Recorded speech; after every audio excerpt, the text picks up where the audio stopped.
HVAC से related video और information के लिए मेरे चैनल जर्नल इलेक्ट्रॉनिक्स HVAC को सब्सक्राइब कर लें और बेल आइकन को प्रेस करके ऑल प्रेस कर लें ताकि नेक्स्ट आने वाली वीडियो का नोटिफिकेशन आप लोग को मिल जाए। HVAC से रिलेटेड वीडियो मैं डेली बेसिस पे अपलोड करता ही रहता हूं।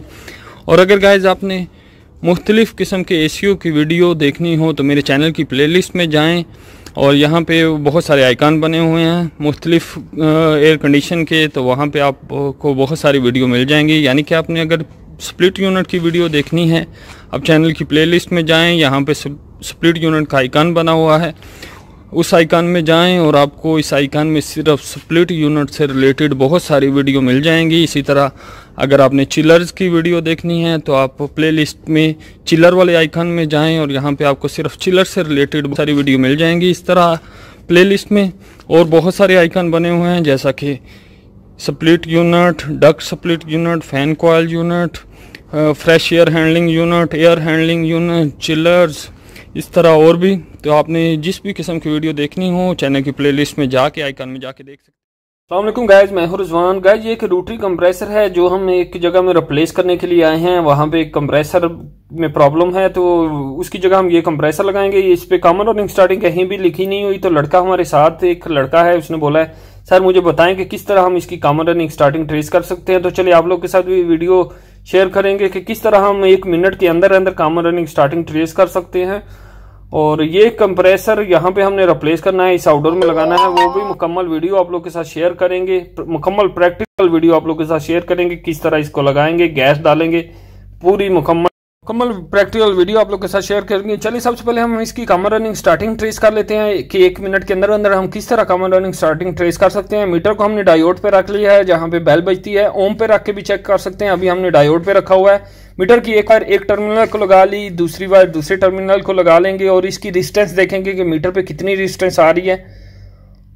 और आप देख सकते हैं मीटर पे जो डिस्टेंस आ रही है वो ऑलमोस्ट 4.8 4.9 आ रही है।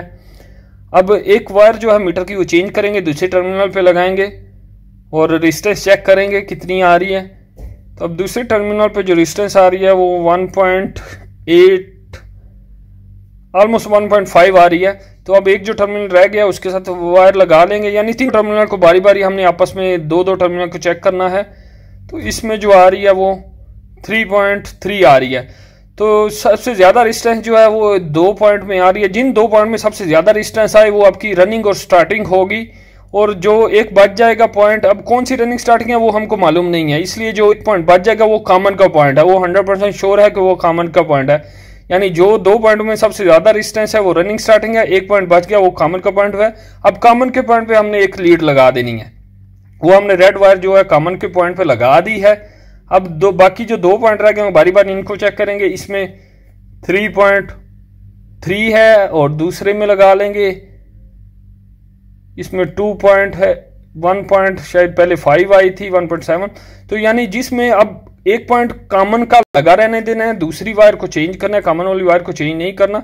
और जिसमें ज्यादा रेजिस्टेंस आएगी, देखिए इसमें ज्यादा आ रही है, 3 पॉइंट समथिंग आ रही है, तो ये स्टार्टिंग की होगी। और जिसमें कम आएगी, ये दूसरी में आप देख सकते हैं, दूसरी में 1 पॉइंट कुछ आ रही है, तो इसमें कम है, तो ये रनिंग की होगी। यानी इस तरह हमने इजीली कॉमन रनिंग और स्टार्टिंग ट्रेस कर ली। इस तरह गाइज हम 1 मिनट के अंदर अंदर कॉमन रनिंग स्टार्टिंग ट्रेस कर सकते हैं। और अब हम शुरू करते हैं कंप्रेसर को, शुरू करेंगे गाइज कंप्रेसर रिप्लेस करना। तो ये हमने पुराना यूनिट जो है वो खोला हुआ है।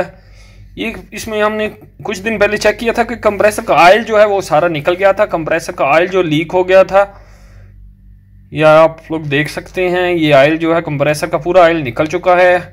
कहाँ से लीक हुआ है, ये जो एल्बो है इसकी यहाँ से लीक हो गया है। तो ये एल्बो को अगर हम टांका लगाएंगे, 1-2 दफा मैंने पहले ऐसे एल्बो लीक हुई हैं, उनको टांका लगाया तो वो 2-4 माह बाद दोबारा लीक हो जाती हैं। इसलिए हम ये कंप्रेसर रिप्लेस ही कर देंगे। हमारे पास कंप्रेसर पड़ा हुआ था एक्स्ट्रा, तो वो हम इसमें लगा देंगे। सेक्शन और डिस्चार्ज दोनों पाइप हमने काट दिए हैं।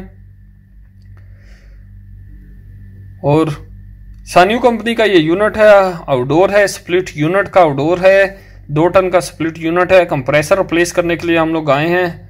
मुकम्मल प्रैक्टिकल वीडियो आप लोग के साथ शेयर करेंगे। कंप्रेसर के पाँव में जो नट लगे होते हैं वो ओपन कर लेंगे ताकि कंप्रेसर इजीली हम बाहर निकाल सकें। डिस्चार्ज और सेक्शन दोनों पाइप हमने निकाल दिए हैं ऑलरेडी।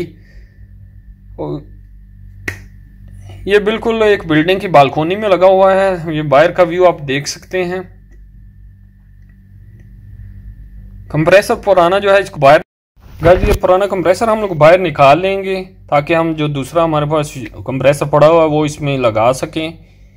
कंप्रेसर के पाँव के स्क्रू वगैरह हम नट जो है वो खोल दिए हैं। ये कंप्रेसर जो लीक हो गया हुआ है इसको हम बाहर निकाल देंगे। तो इसकी एल्बो को हम टांका लगा के दोबारा किसी दूसरी जगह यूज कर सकते हैं, वो बाद में हम देख लेंगे।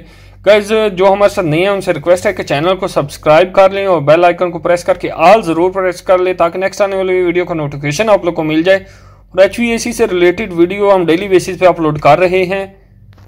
दूसरा कंप्रेसर हम लोगों ने अंदर रख लिया है। ये कंप्रेसर हमारे पास यूज पड़ा हुआ था तो बिल्कुल सही कंप्रेसर है, तो हम इसमें रिप्लेस कर रहे हैं। अब इसके सेक्शन और डिस्चार्ज पाइप सेम हम लगा देंगे। कोई कैपिलरी चेंज नहीं करनी, कुछ भी नहीं हम लोगों ने करना, क्योंकि ये इसमें ऑलरेडी रोटरी कंप्रेसर लगा हुआ था, वो भी चल रहा था, सिर्फ लीक हुआ है। ना तो चोक था ना कोई और प्रॉब्लम थी, सिर्फ उसमें लीकेज हो गई थी, जो गैस लीक हो गई थी। इसके डिस्चार्ज पाइप पर हम टांका लगा रहे हैं। हम लोग ये छोटा सिलेंडर ही वेल्डिंग के लिए यूज़ करते हैं, क्योंकि बड़े सिलेंडर बिल्डिंगों में ऊपर नीचे लेके जाना काफ़ी डिफिकल्ट होता है, इसलिए ये छोटा सिलेंडर के साथ सब कुछ कर सकते हैं। बड़े से बड़ा कंप्रेसर भी हम लोग वो इसी के साथ लगाते हैं। तो ये डिस्चार्ज का टांका हम लोग लगा रहे हैं। गाइस आपसे रिक्वेस्ट है कि अगर वीडियो में कोई इन्फॉर्मेशन मिले तो वीडियो को लाइक ज़रूर किया करें और दूसरों के साथ शेयर भी किया करें व्हाट्सअप में, फेसबुक पे, ताकि दूसरे जो ये AC का काम सीखना चाहते हैं उनका भी फ़ायदा हो सके। अब ये सेक्शन पाइप जो है इसको हम लगा लेंगे। ये आप देख सकते हैं, ये जो बड़े वाल की तरफ से आ रहा है और ये कंप्रेसर का, इन दोनों को आपस में हमने लगा लिया है। ये देख सकते हैं आप, ये यहाँ पे टांका लगाया है, यहाँ पे टांका लगाया, तो ये सेक्शन पाइप जो है वो अटैच हो गया। तो कंप्रेसर का डिस्चार्ज और सेक्शन दोनों लग चुके हैं। तो कंप्रेसर में कोई ज़्यादा एफर्ट करने की हमें ज़रूरत नहीं पड़ी, क्योंकि ये कंप्रेसर लीक हुआ था, चोक नहीं था, कोई और प्रॉब्लम नहीं थी, इसलिए हमें कुछ भी चेंज करने की ज़रूरत नहीं, ना फिल्टर निकालने की ज़रूरत है, ना कैपिलरी चेंज करने की ज़रूरत है। तो सिर्फ कंप्रेसर के 2 सेक्शन और डिस्चार्ज हमने निकाले और सेक्शन और डिस्चार्ज लगा दिए। और अब आप लोगों के सामने ही हम इसके मुकम्मल गैस चार्ज करेंगे, वैक्यूम करेंगे, सब कुछ आप लोग के साथ शेयर करेंगे। तो इसके कॉमन रनिंग स्टार्टिंग की वायरें जो पुराने कंप्रेसर से हमने उतारी हैं वो सेम लगा देंगे। कॉमन रनिंग स्टार्टिंग हम लोगों ने शुरू में ट्रेस की, किस तरह हम ट्रेस कर सकते हैं 1 मिनट के अंदर हम कॉमन रनिंग स्टार्टिंग बहुत ही ईजी तरीके से ट्रेस कर सकते हैं। वीडियो के बिल्कुल शुरू में आप देख चुके हैं।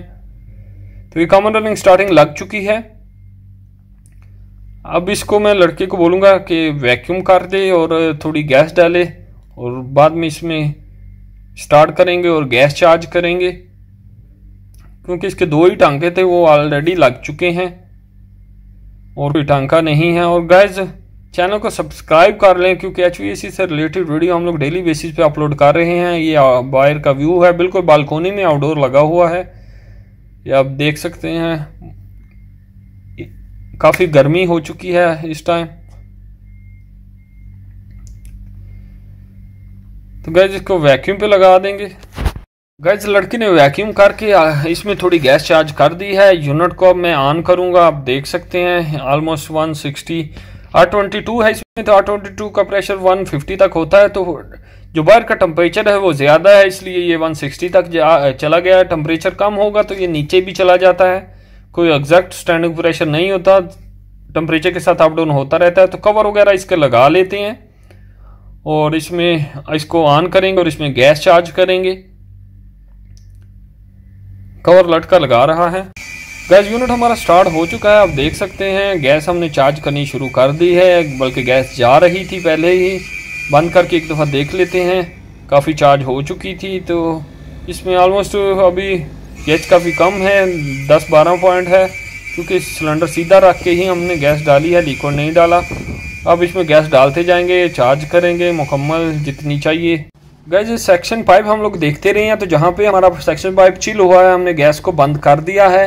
अब देख सकते हैं गैस जो है 65-64 हो चुकी है।